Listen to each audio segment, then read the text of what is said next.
Hey everybody, how you doing? Hello. Sergio back with my sister. This is BB. Hello, so excited to be here. Alright, thanks for showing up, BB. Thank you. Alrighty, you ready to watch this video? Yes, always ready. Alright, let's check if you are brainwashed about India. Oh my. Many of Just you might be. have seen people of Indian origin in your country. How do you perceive them? And how do you perceive Goswami? India? Something like that. Many of you think of India as a country of poverty, slums, dirt, rapes, and caste system. Oh. And many of you got introduced to India through the famous movie Slumdog Millionaire. Oh, I remember the movie. And then there are some of you who know India for its Bollywood and yoga. Well, it is not entirely your fault that you think this way, and there is no doubt that India does have its imperfections, but India is definitely not what we are shown in our countries.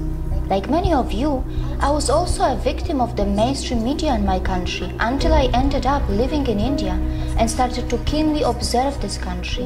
And of course, to understand India and its mechanism, one really needs to have fine-tuned senses. Next time you see Indians in your country, remember that their country is being transformed into something like this. However, you are mostly shown only that.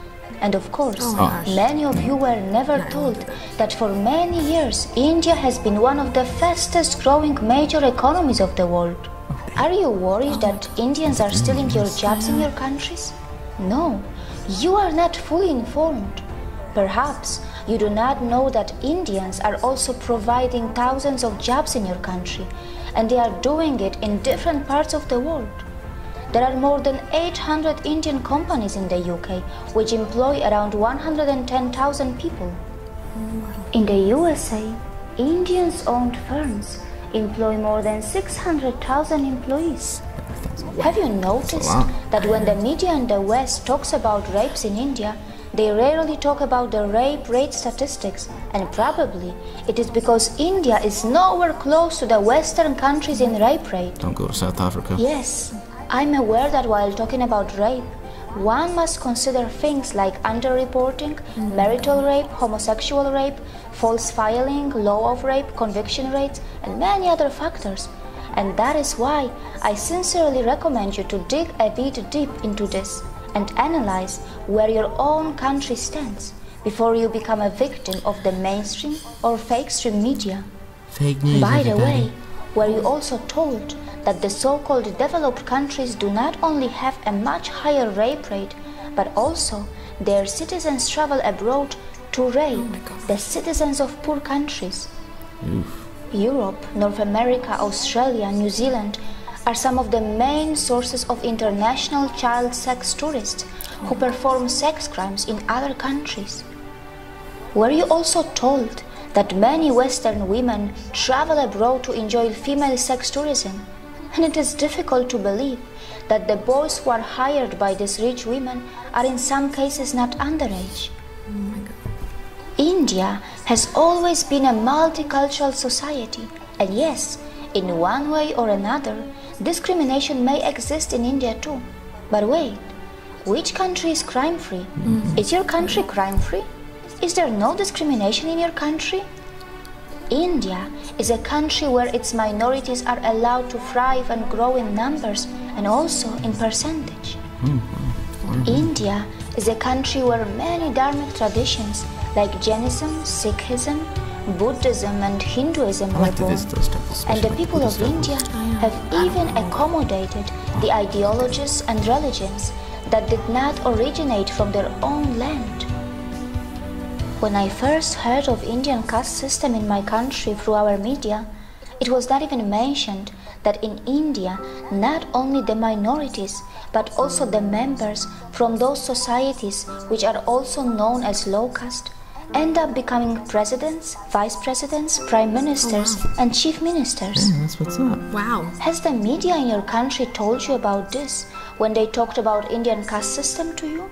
Has the media in your country also mentioned that India has already had a female president and a female prime minister? Win for the ladies. I know that in many so-called developed countries, many low-skilled immigrants from poor countries are purposely and temporarily brought to do low-class and dirty jobs. These poor people are kept in substandard conditions, and after the job is finished, they are sent back to their own countries. That's a bummer. Yeah. The developed countries make the most of their strong currencies, and their own citizens shy away from doing small jobs. Well, these developed countries are so smart that they perform oppression on the humans that they import, and then later, very cleverly they dispose them. Can we call it exploitation too?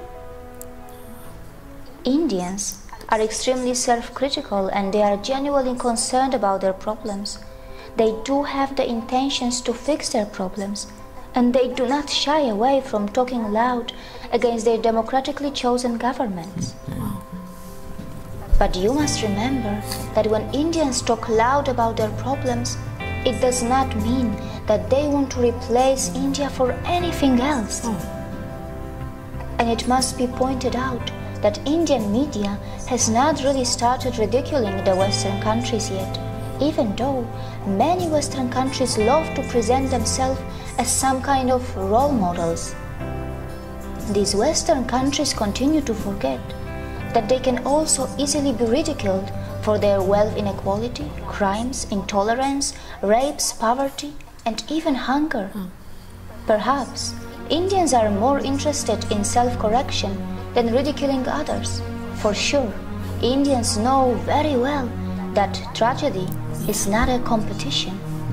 Hear, hear. Indians are not only providing jobs around the world, they are even feeding many hungry and poor outside India by their philanthropic work through their temples and gurudwaras.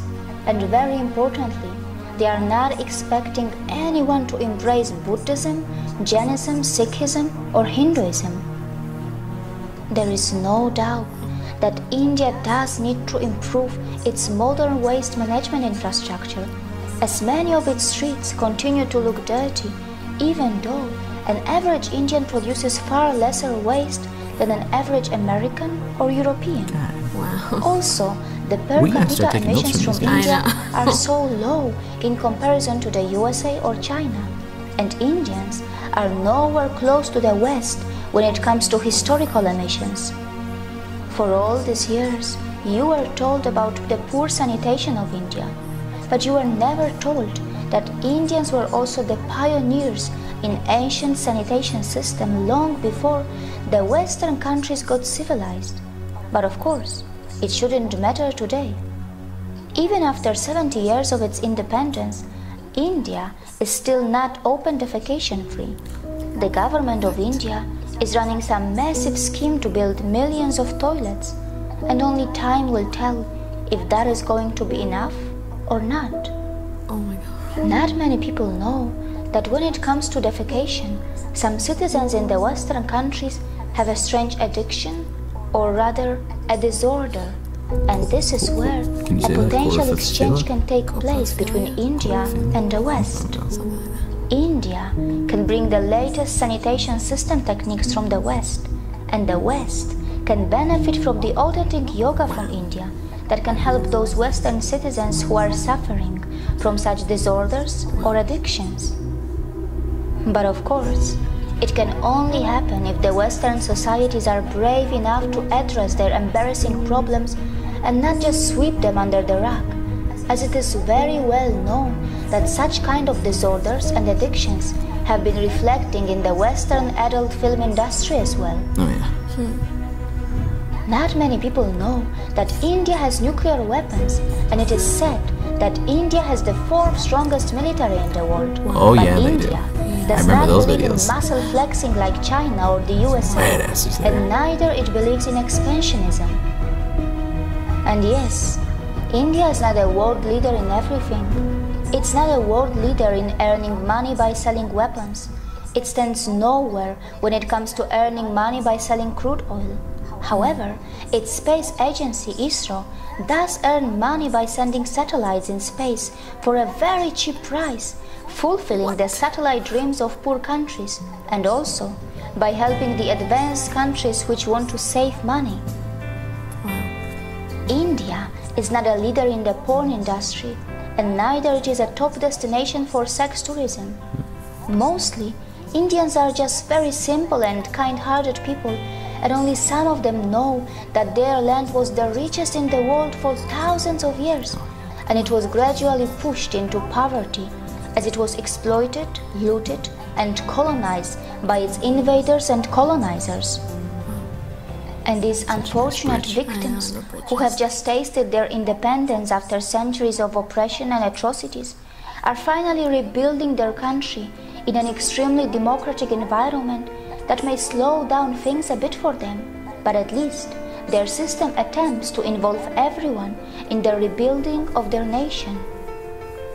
The good news is that India's rise is unlikely to cause any country a demographic trouble, as India's dharmic institutions are not interested to convert you from your religions. Not just that, we are not really going to face any brown supremacy, even though Indians themselves come in all skin colors and features. It is also highly unlikely that Indians will hate you, even though many of you may have developed prejudices against them because of the mainstream media houses, which for some special reasons are overplaying and sensationalizing their problems. Indians are gentle, accommodating, compassionate, hospitable, and yes, they do not have a fake smile. Their smiles are still very real, and most importantly, they are forgiving. Look how they even welcome the people from the land of their ex-colonizers in their country, even today.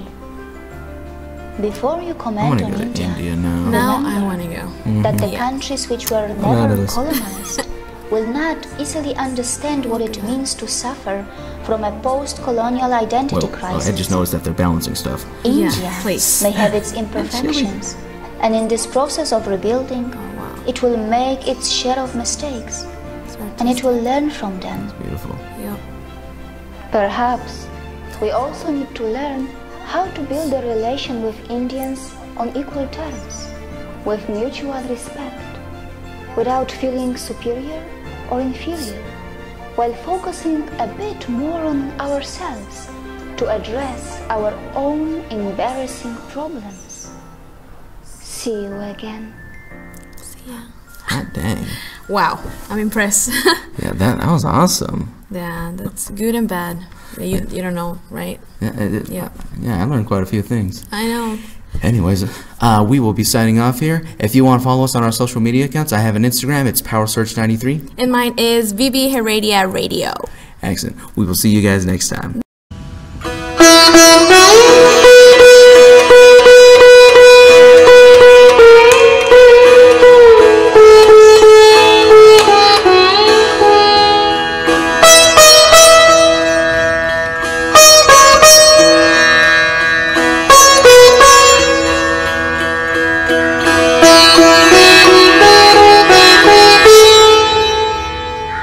Hey, this is Sonal. Please like and subscribe to Movie Community College and do check out my channel The String Theory for some amazing sitar videos.